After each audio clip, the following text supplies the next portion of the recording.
and we're really stepping into, I think, the essence of what this comic is, and the original Marvel family. This week, Fantastic Four, you're joining the MCU. That's awesome. I know. How excited are you? And when does this start?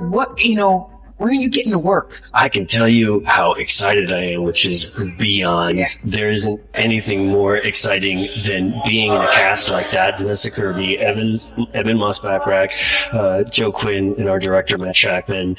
And to be invited into a family like that is unbelievable. And we all just want to do our best and share it with the world. The MCU is falling apart. Disney Plus is bleeding subscribers, and lifelong fans are walking away from once beloved franchises. Both Star Wars and Marvel have been struggling to find their magic since Endgame. But just when it seemed like Disney was beyond saving, enter Pedro Pascal. Yes, the man, the myth, the legend. Pedro Pascal has officially been cast as Reed Richards in Fantastic Four. And this isn't just another casting update. This could change everything. We're talking about a powerhouse actor with the charm, intensity, and star power to bring the MCU back to life. Could Pascal be the next Robert Downey Jr.? Is Fantastic Four the movie that finally puts Marvel back on top? Stick around, because we're about to break down how Pedro Pascal might just be the hero Disney didn't even know it needed. Pedro Pascal, when you say that, half of your audience immediately is going to be turned off. He didn't stop there. He did delete this. I'm almost positive that he deleted it because he was told to by Disney, but then he doubles down without restating the obvious. You feel me about the MAGA hats, right? Now, why is this a big deal? Why am I saying this is a bad week for him to choose to do this? Well, quite simply, Disney Plus is about to lose millions of subscribers this week. What's he going to be doing this season? He's been very good. He's still learning, teaching. Yeah, he is. Protecting. Yeah. I think if I say any more, yep, don't say it. I'll be replaced. Like not just as the Mandalorian, but as a human being in life. Like that's how powerful Disney. Exactly, yeah. And their technology is so sophisticated. They'll just replace a different AI. Pedro Pascal. This most likely involves Pedro demanding to have his helmet off during that season for 80% of the time, and that he is making it clear that if he doesn't get more face time than usual, that he wants to walk away from the 4th season of Mandalorian. Not just that, but Pedro is demanding far extra pay for the 4th season of The Mandalorian. And sorry, somebody was cursing on the carpet in the background. I was like, that's not very Disney. The Pedro Pascal controversy just got way more interesting. Now, I know just mentioning his name is enough to divide audiences, but stick with me, because things are getting messy. So Pedro posted something, then quickly deleted it. Now, I'm almost certain he was told to take it down by Disney, but instead of backing off, he doubled down. And look, you already know what I'm talking about, the whole MAGA hat situation. But why does this matter right now? Why is this such a bad time for Pedro to stir up controversy? Simple. Disney Plus is about to lose millions of subscribers this week. And what's Pedro doing in the middle of all this? Well, let's just say he's making some serious demands. Word is, he wants his helmet off for 80% of The Mandalorian Season 4. Not only that, but he's reportedly pushing for a massive pay raise. And if he doesn't get what he wants, he's ready to walk away. But here's the thing. This isn't just about The Mandalorian. Disney is powerful, and if Pedro keeps pushing, who knows? Maybe they won't just replace him as Din Djarin. Maybe they'll replace him entirely. Things are heating up, and this could get wild. Stick around, because we're about to break it all down. Parents have to want to take their kids to the movies, and if they do, you prove your point. Okay, it's working. But guess what? The last 5 movies of yours have been absolute box office flops. Not 1 movie, not 2 movies, not 3 movies. Now I'm pulling a LeBron here. Not 4 movies. Not 1, 5 not 2 movies have been flops. Bro, 5 movies have been flops, and you're Disney.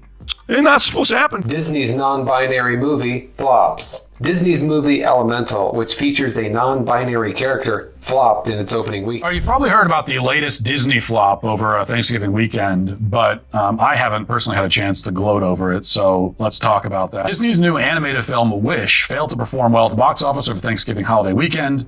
It's especially tough for the studio following the massive flop of the Marvel.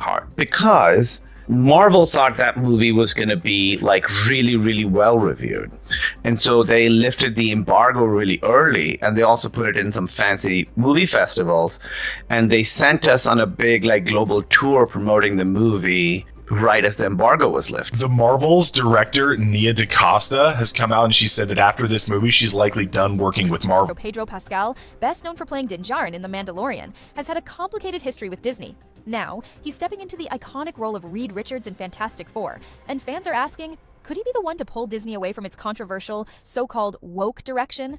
Pascal has clashed with Disney before, especially over his pay. Since his character wore a helmet for most of The Mandalorian, Disney initially wanted to pay him as just a voice actor. But Pascal fought back, demanding full actor pay, which he eventually secured after his face was revealed in the Season 1 finale. Then there's the controversy surrounding his Mandalorian co-star, Gina Carano. She was fired over her social media posts, which she argued was unfair, especially since Pascal had also made political posts, like comparing U.S. detention centers to Nazi camps, but faced no consequences. This fueled debates about Disney's double standards and its handling of political issues. Despite these past tensions, Disney has now placed Pascal at the center of one of Marvel's biggest upcoming films. Could this signal a shift in direction? One that focuses less on politics and more on strong storytelling with fan-favorite actors? Is Pedro Pascal the key to saving Marvel and steering Disney back on course?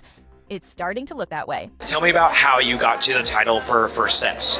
Oh, well, it has several meanings, and I can't really give them away right now. But obviously, we're set in the 60s, and we're dealing with space race stuff, and so part of it is traveling to space and Neil Armstrong. I mean, I love working on It's Always Sunny, and there's tremendous chemistry with them. It's a very different tone, it's a very different world, but, we have some family aspects there, and what makes It's Always Sunny work is chemistry, and the same thing with this. We're gonna watch the new Fantastic Four trailer.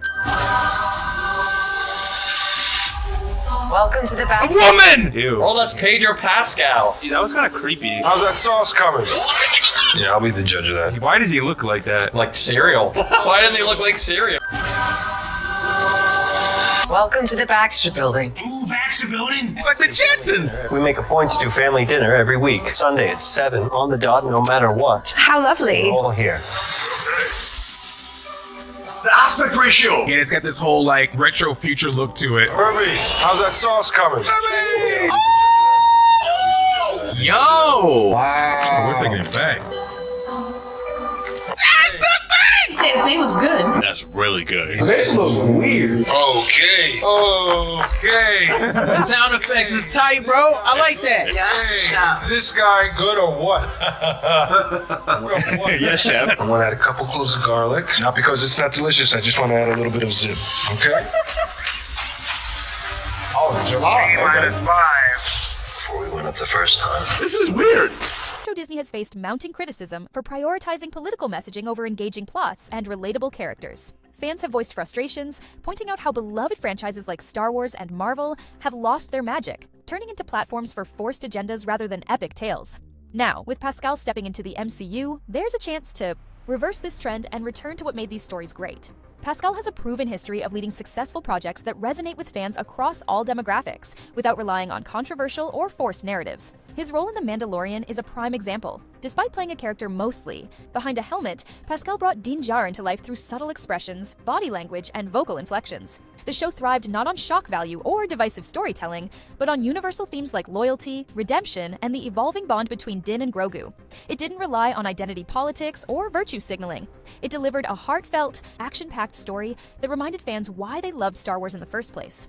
The Mandalorian wasn't just a hit, it was a cultural reset for Star Wars, proving that audiences crave authentic storytelling over forced agendas. The same can be said for Pascal's role as Joel in The Last of Us. The show explored complex emotional and moral themes, tackling loss, trauma, and the gray areas of human nature. Pascal's portrayal of Joel wasn't sanitized or politically tailored. It was raw, flawed, and deeply human.